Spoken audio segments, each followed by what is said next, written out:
Welcome to Brainish English Stories. Lemonnier was a man with one child. His wife had died.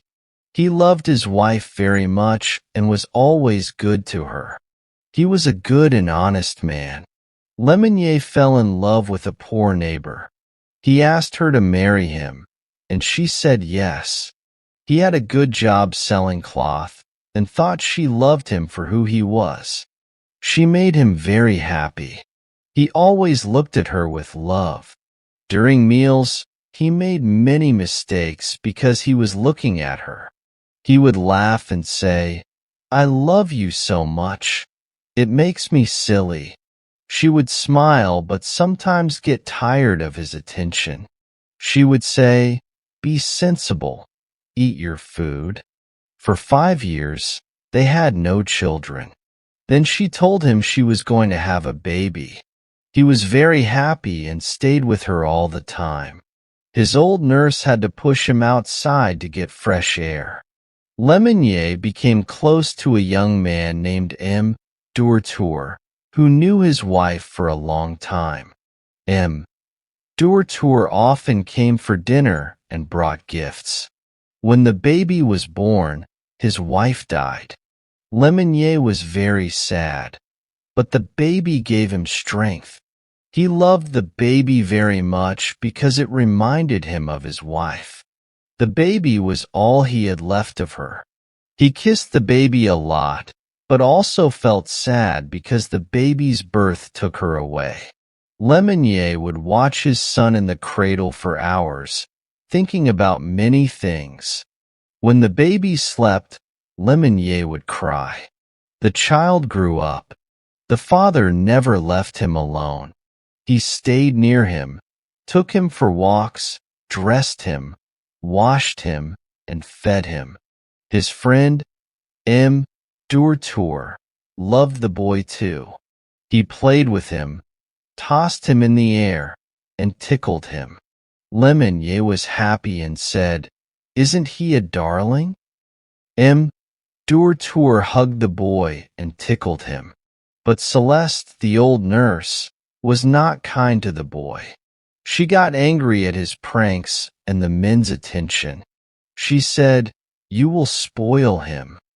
Years passed, and Jean turned 9. He could hardly read. He was spoiled and did what he wanted. He was stubborn and quick-tempered. His father always gave in to him. M. Durtour bought him toys and gave him cakes and candies. Celeste got angry and said, "You are spoiling him. This must stop." Lemonnier smiled and said, "I love him too much. I can't resist him." Jean was weak, and the doctor said he needed better food. But Jean only wanted cake. His father gave him cream puffs and chocolate eclairs. One evening, at supper, Celeste brought soup. She said, "This broth is very good. The boy must eat it."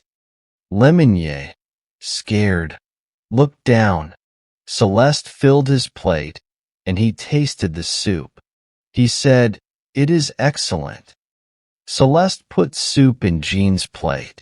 Jean smelled it and pushed it away. Celeste, very pale, quickly poured a spoonful into his open mouth. Jean choked, coughed, sneezed, and spat.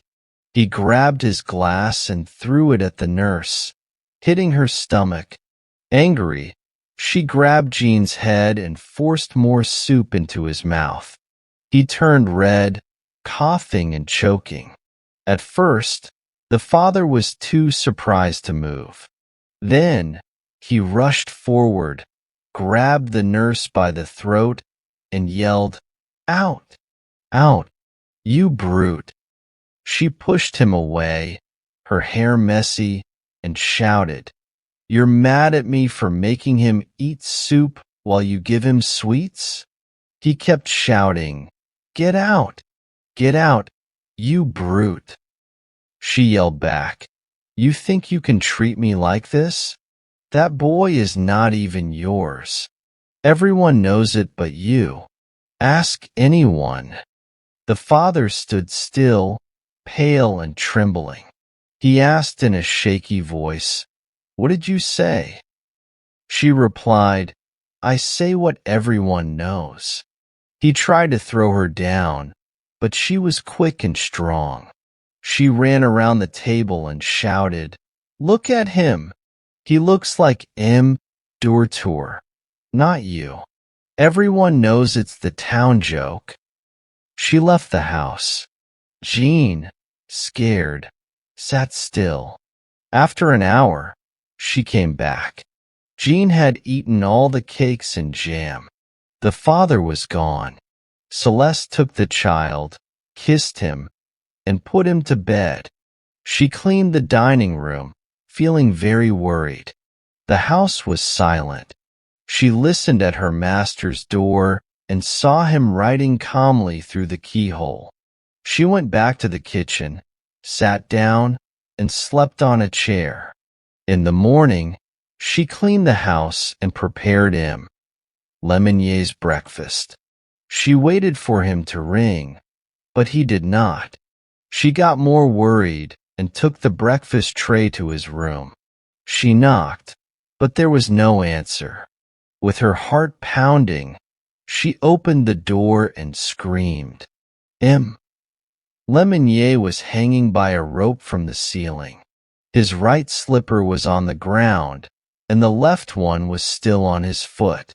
An upturned chair was near the bed. Celeste ran out, screaming. The neighbors came. The doctor said M. Lemonnier had died around midnight. A letter for M. Durtour was found on the table. It said, "I leave the child to you.